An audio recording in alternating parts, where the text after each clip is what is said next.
Kailang pitas na nga to? Mi? Pang-apat.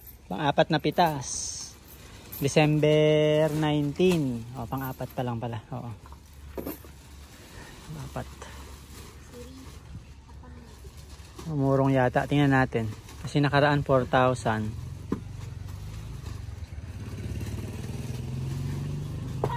Tingnan natin kung abot ng 4,000.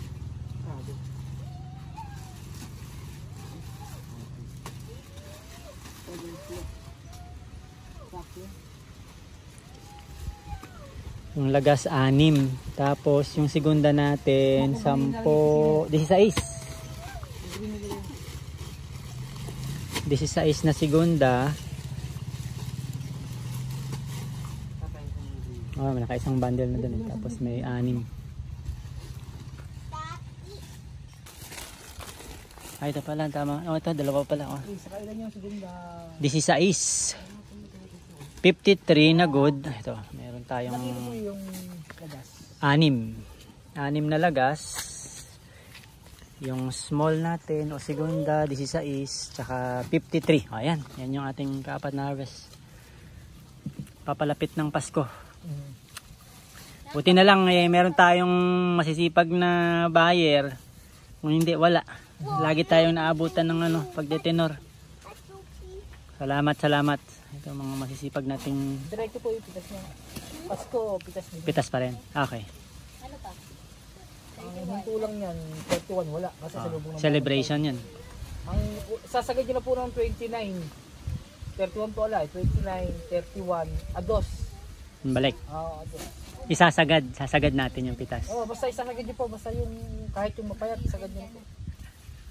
Makikita nyo naman po yung magiging yung sa pagsusunod na pitasin nyo na sa para sakto sa ados.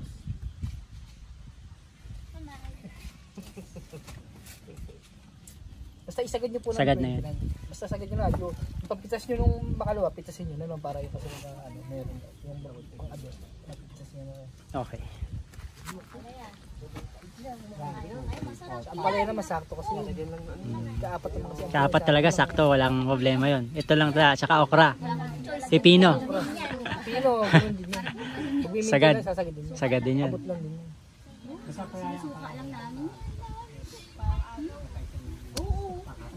Minsan yan, nagutuman ako dito buong araw, hindi na ako umuwi ng tanghalian. Diabetic kasi ako eh. Ang palaya lang ninata ko. Kinakain nyo na po yung Yan, thank you ulit sa inyo. Lalaki yan. Yan, so 1, 2, 3, 3,000, 4,000, 5,000 kay Macdo. Atong mo sa akin. Balik ka na lang. Atong mo sa akin. Tapos, Ay, may atong ba sa'yo? segunda, ayun. Ayun na, sige, hatid na namin.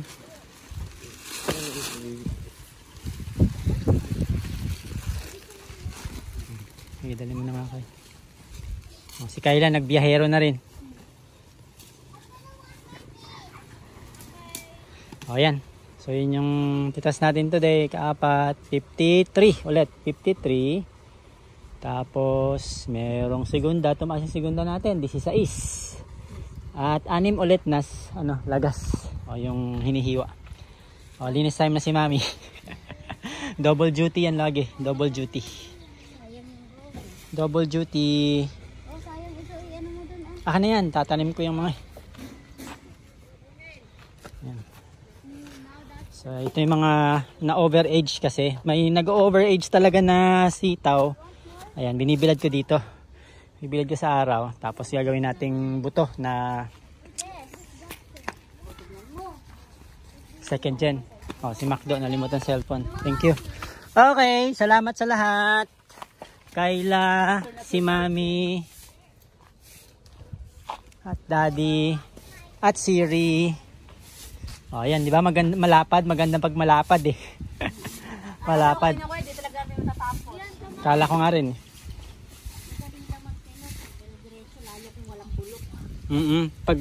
Pero napansin mo, dumami ba yung may butas? Dumami Oo. na yun? Napasok ng uod eh. Medyo. Napasok kami ng uod ni. Hindi naman sobra? Hindi. Hindi naman. Hindi. Ilan lang.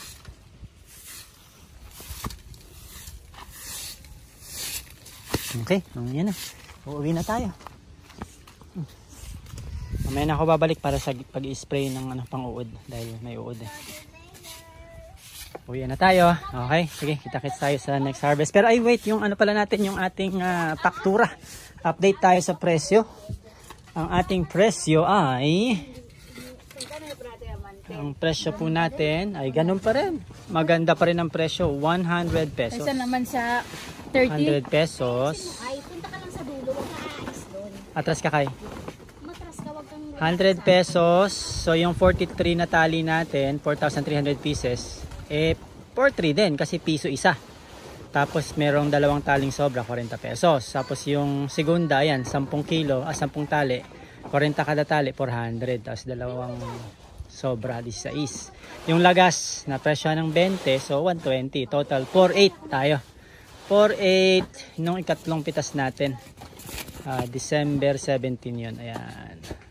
Okay, di ba? Maganda yung presyo ng ating gulay. Maganda yung ani natin. Maganda yung dami ng harvest. So nagsabay. Kaya magandang kita. Bawat araw. Isang araw pagitan, ganito yung kita natin eh. So asahan pa natin dadami yung ating bunga. Parami yung bunga nito talaga.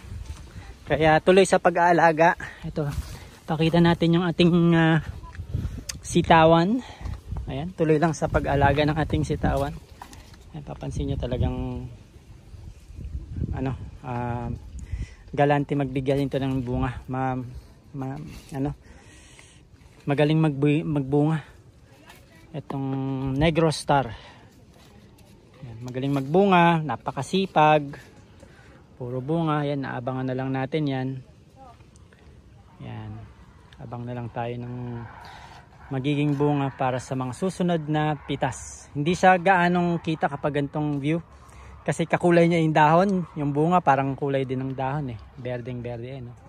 Pero pag close up mo, ayun pala, puro bunga eh, no? Puro sitaw.